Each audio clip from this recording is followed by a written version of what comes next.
Welcome to the Pressure Beast Podcast. We like our code interpretations loose and our bolts torque tight. Hey, welcome to this episode of Pressure Beast Podcast. We had intended to talk about code. Oh, there goes my ass again. Vibrating ass syndrome. Hold on, let me. Oh, look at that. I keep telling Trump not to call me up while we're podcasting. Oh, buddy Trump. Yeah. Or as my youngest used to call him, Donald McTrumpkin.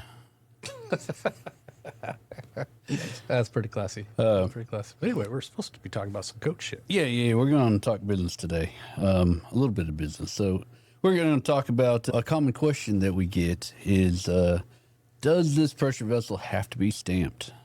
And it's really not a straightforward answer. But let's kind of dive into the different stamps, the different jurisdictional requirements, and different code, really. I mean, we got ASME, we got API that I'd like to discuss today. API being a little bit different, but let's start off with the ASME side of it. So when does the pressure vessel need to be stamped? Stamped as in code stamp? Code or stamped. national ASME, board? certification mark. Well, it's a double answer, right? First one, if the purchaser of the vessel requires it to be stamped, then that's a defaulted answer. Right. The second one is if it's going into a jurisdiction, meaning a state, right, or an insurance policy, or a city or a county that has rules over that mechanical item, Right. pressure equipment.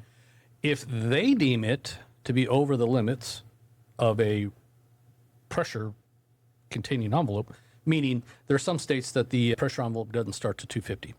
Right. Anything below 250 doesn't have to be co-stamped. ASME Section 8 Division 1 obviously has that 15-pound PSI threshold, lower level.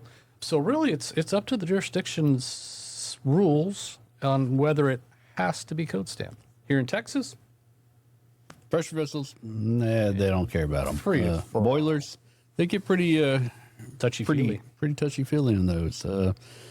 Giant hot water heaters or even small continuous hot water heaters, those little tiny ones you hang on the wall. Mm-hmm.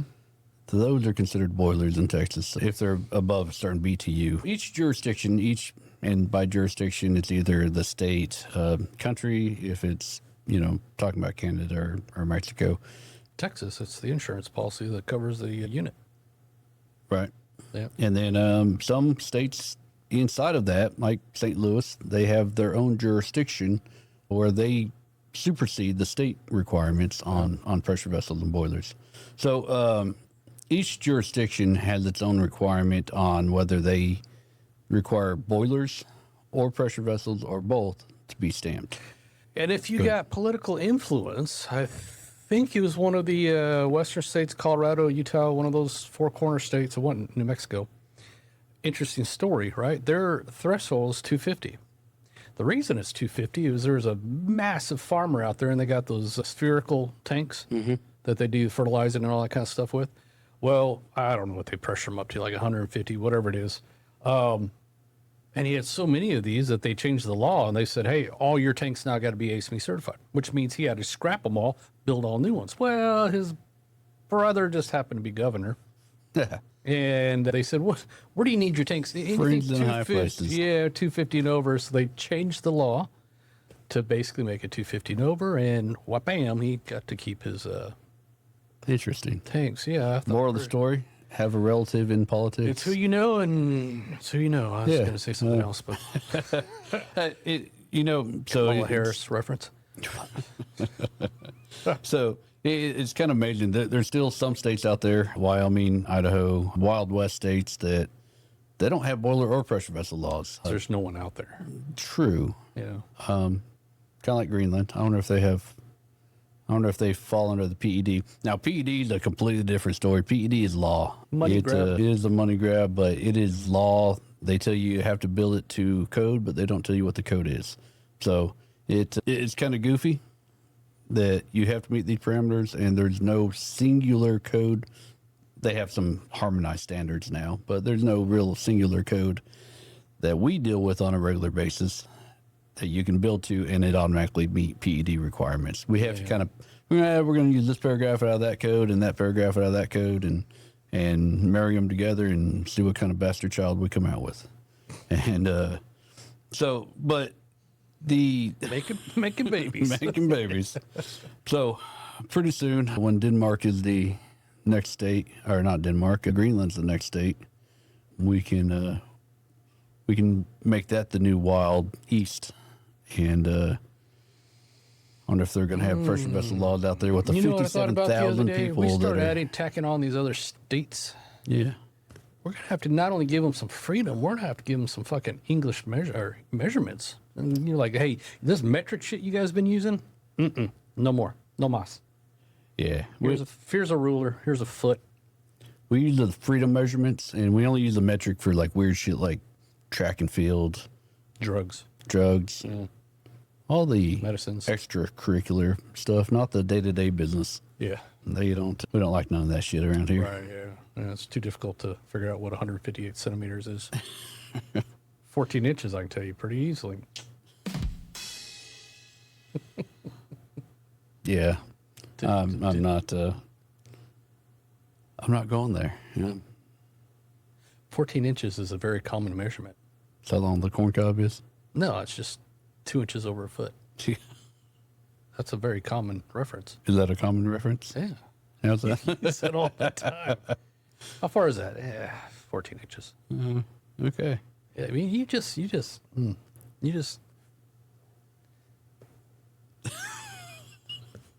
elevate about 14 inches. Mine's a little in the lower half of the gutter there. All right. I meant that honestly and wholeheartedly, but I honestly don't even know what you're talking about anymore, so. good. Objective Completed.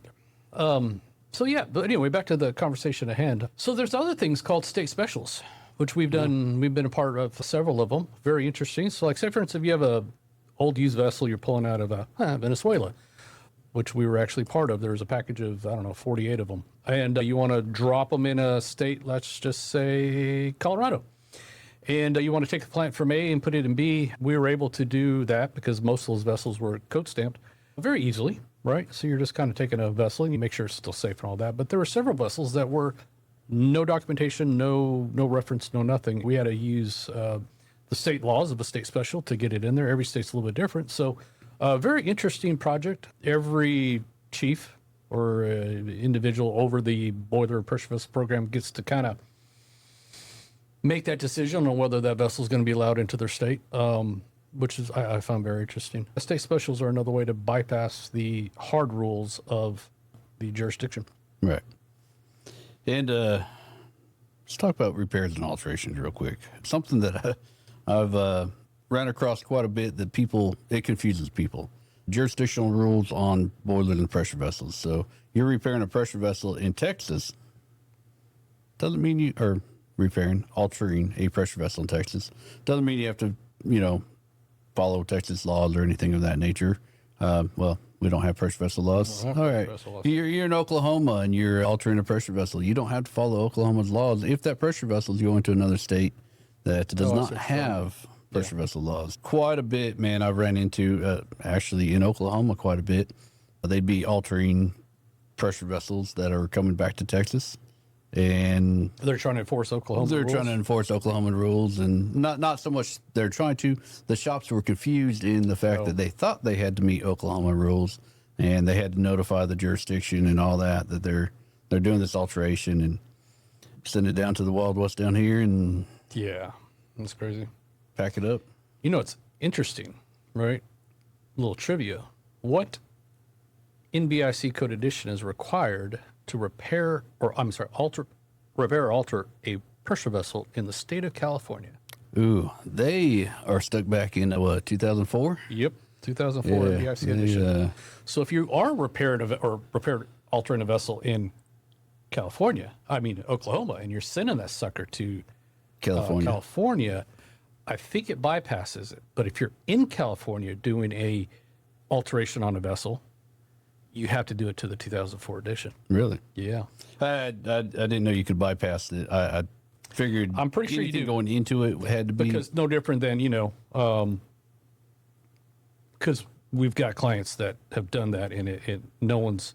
I think once it gets here, here's your jurisdiction, here's all your Right. paperwork, all forms. But when you're in California and you are established vessel in there and you're repairing it or altering it, you actually got to get that repair plan approved by the jurisdiction, which is silly. I'm sure it costs some kind of money, and It's just silly. red tape, man. Silly. Yeah, government red tape on shit like that is goofy. We got a couple of clients out there, and they're very busy in that active field. And I don't know of a jurisdictional review that has ever added benefit, meaning let's do this also, or no, you can't do it this way, let's do it this way. Either we write the repair plans up that well, they're either rubber stamping it, but we've never had one come back to say, hey, look, they have a question about this. Right. It's just, I think it's just a rubber stamp. Other than our That's my opinion. other than our Allegedly rubber stamping. brethren up there in Canada, we get reports back all the time from them saying they want it done a different way. Yeah. Not so much added benefit, but we got to meet their preferences. The Talking about CRN? yeah, CRNs, whoever's auditing that document at that time, we got to meet their personal preferences.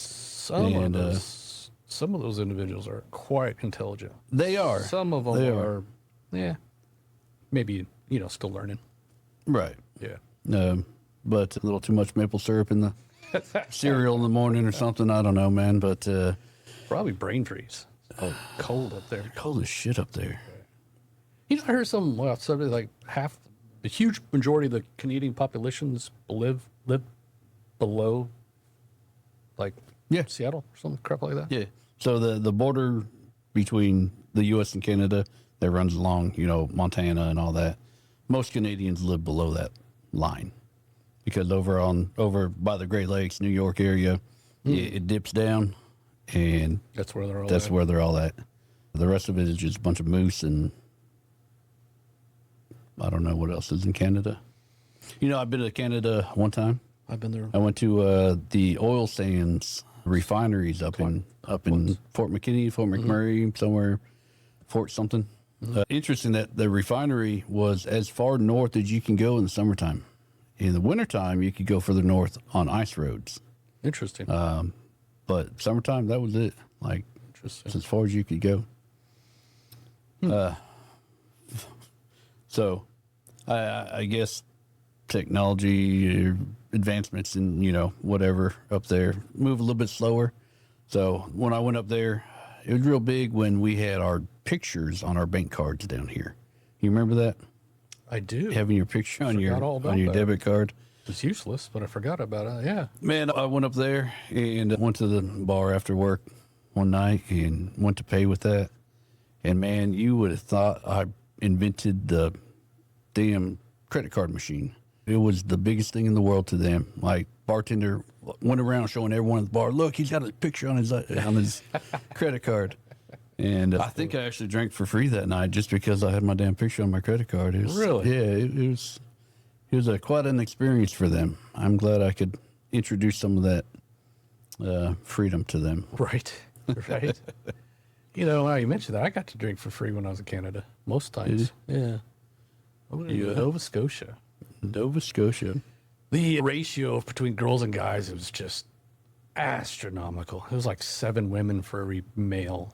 There was like no industry, no town, no nothing.